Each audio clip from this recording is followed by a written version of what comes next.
पाहिजे। म्हणजे मला संधी मिळाल्यावर मी माननीय प्रधानमंत्र्यांनाही विनंती करणार आहे की तुमच्याच पक्षाचा माणसाला जर ईव्हीएम वर विश्वास नसेल तर मग आमच्यासारख्या सर्वसामान्य माणसांनी काय करायचं।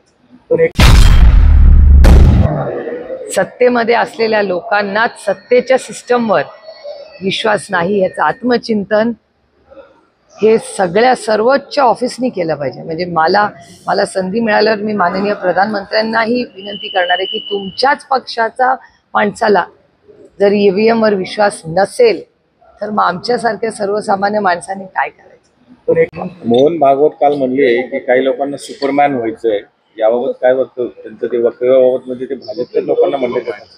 मला कसं माहिती असेल पुढे? काल बुलढाण्यामध्ये जाती दंगल झाली, विशाळगडावर हिंदू मुस्लिम वाद निर्माण होत आहेत। पुन्हा एकदा हे सरकार हिंदू मुस्लिम वादाकडे झालंय, ओबीसी मराठा वाद संपत आलाय म्हणून आता हिंदू मुस्लिम वाद। भारतीय जनता पक्ष जेव्हा जेव्हा सरकारमध्ये येतं महाराष्ट्रामधला डेटा सांगतो, हे माझा कुठलाही आरोप नाहीये, हा डेटा स्पीक्स फॉर इटसेल्फ।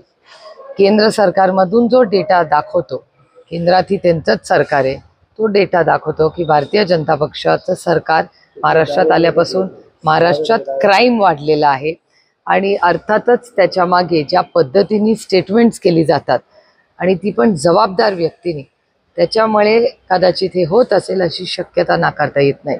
त्याच्यामुळे क्राईम बाबत किंवा समाजामध्ये तेढ निर्माण करण्यासाठी आज जे सत्तेमध्ये आहेत त्यांचं खूप मोठं योगदान आहे आणि त्याच्यामुळे सर्वसामान्य मायबाप मराठी माणसाचं नुकसान होतंय, महाराष्ट्राचं नुकसान होतंय। मोहन भागवतांनी काल एक स्टेटमेंट केलेलं आहे, काही माणसं देवदूत काम करत होते, विकास पुरुष समजत होते, आता ते स्वतःला देव समजायला लागलेत, अशा स्वरूपाचं त्यांनी वक्तव्य केलंय। नाव घेतलेलं नाही, परंतु रोग कुठंतरी मोदींकडे दिसतो। तुमच्या प्रश्नातच माझं उत्तर आहे, त्यामुळे तुम्ही प्रश्नही तुम्हीच विचारले आणि उत्तरही तुम्हीच दिले। दुसरं, भाजपची काल कोर कमिटीची बैठक झाली, याच्यामध्ये आज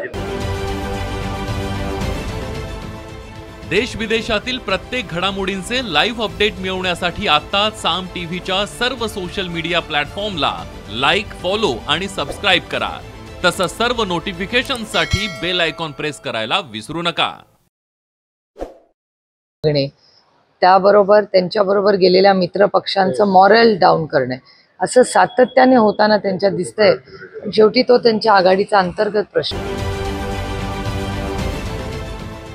देश विदेशातील प्रत्येक घडामोडींचे लाईव्ह अपडेट मिळवण्यासाठी आता साम टीव्हीच्या सर्व सोशल मीडिया प्लॅटफॉर्मला लाईक, फॉलो आणि सबस्क्राईब करा।